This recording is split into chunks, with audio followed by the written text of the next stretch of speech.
আপনি কি কখনো ভেবেছেন প্রতিদিন চা, কফি কিংবা মিষ্টিতে যে চিনি ব্যবহার করেন সেটি আসলে কিভাবে তৈরি হয়? এক টুকরো আখ থেকে শুরু করে সাদা ঝকঝকে চিনিতে পরিণত হতে কতগুলো ধাপ পার করতে হয়।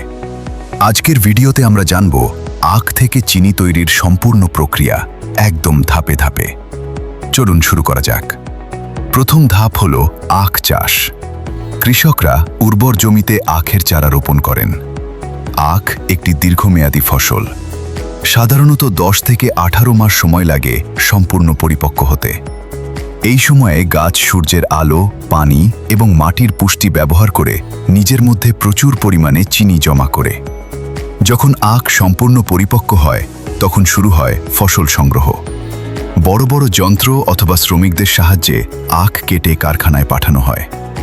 কারণ আখ কাটার পর যত দ্রুত সম্ভব প্রক্রিয়াজাত করতে হয়, না হলে এর গুণগত মান কমে যেতে পারে। কারখানায় পৌঁছানোর পর শুরু হয় দ্বিতীয় ধাপ। আখ প্রথমে ভালোভাবে ধুয়ে পরিষ্কার করা হয়।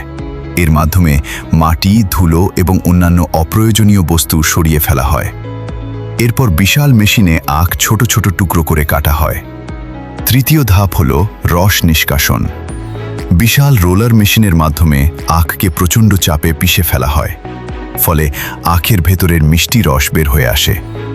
এই পর্যায়ে যে রস পাওয়া যায় তা দেখতে ঘোলা এবং এতে বিভিন্ন অমেধ্য মিশে থাকে। তাই সরাসরি এটি থেকে চিনি তৈরি করা যায় না। চতুর্থ ধাপ হল রস পরিশোধন। রসকে বড় বড় ট্যাঙ্কে নিয়ে গরম করা হয়। এরপর বিশেষ প্রক্রিয়ার মাধ্যমে ময়লা, আঁশ এবং অন্যান্য অমেধ্য আলাদা করা হয়। ধীরে ধীরে রস আরও পরিষ্কার ও বিশুদ্ধ হয়ে ওঠে। এরপর আসে অত্যন্ত গুরুত্বপূর্ণ ধাপ। পঞ্চম ধাপ হল ঘন করা বা ইভ্যাপোরেশন।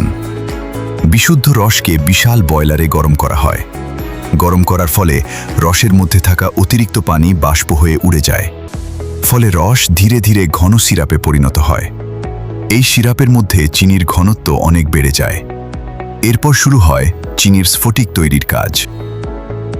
ষষ্ঠ ধাপ হল ক্রিস্টালাইজেশন। ঘন সিরাপকে বিশেষ ভ্যাকুয়াম পাত্রে রাখা হয়। নিয়ন্ত্রিত তাপমাত্রায় ধীরে ধীরে ছোট ছোট চিনির কণা তৈরি হতে শুরু করে। সময়ের সাথে সাথে এই কণাগুলো বড় স্ফটিকে পরিণত হয়। এটাই মূলত কাঁচা চিনি। কিন্তু কাজ এখনো শেষ হয়নি। সপ্তম ধাপ হল সেন্ট্রিফিউজ মেশিনে আলাদা করা। চিনির স্ফটিক এবং বাকি সিরাপকে আলাদা করতে অত্যন্ত দ্রুত ঘূর্ণায়মান মেশিন ব্যবহার করা হয়। এই প্রক্রিয়ায় চিনির দানাগুলো একদিকে এবং অবশিষ্ট সিরাপ অন্যদিকে চলে যায়। যে ঘন সিরাপ বাকি থাকে সেটিকে মোলাসেস বলা হয়। মোলাসেস বিভিন্ন খাদ্যপণ্য এবং শিল্প কারখানায় ব্যবহার করা হয়। এখনও চিনির রং কিছুটা বাদামি থাকে, তাই শুরু হয় অষ্টম ধাপ, পরিশোধন এবং সাদা করা। বিশেষ প্রযুক্তির মাধ্যমে চিনিকে আরও বিশুদ্ধ করা হয়। অপ্রয়োজনীয় রং ও গন্ধ দূর করে একে ঝকঝকে সাদা রং দেওয়া হয়। এটাই সেই চিনি যা আমরা বাজারে কিনে থাকি। সবশেষে আসে প্যাকেজিং। স্বয়ংক্রিয় মেশিনের সাহায্যে চিনি নির্দিষ্ট ওজনে প্যাকেট করা হয়। এরপর বাজার, সুপার শপ এবং বিভিন্ন দোকানে পাঠিয়ে দেওয়া হয়। আর এভাবেই একটি আখের গাছ থেকে তৈরি হয় আমাদের প্রতিদিনের ব্যবহার করা চিনি। ভাবতে অবাক লাগে, চায়ের কাপে থাকা 1 চামচ চিনি তৈরির পেছনে রয়েছে কৃষকের পরিশ্রম, আধুনিক প্রযুক্তি এবং দীর্ঘ একটি উৎপাদন প্রক্রিয়া। ভিডিওটি ভালো লাগলে লাইক দিন, কমেন্ট করে জানান পরবর্তী ভিডিওতে কোন বিষয়ে জানতে চান।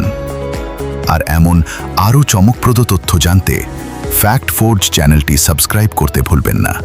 ধন্যবাদ।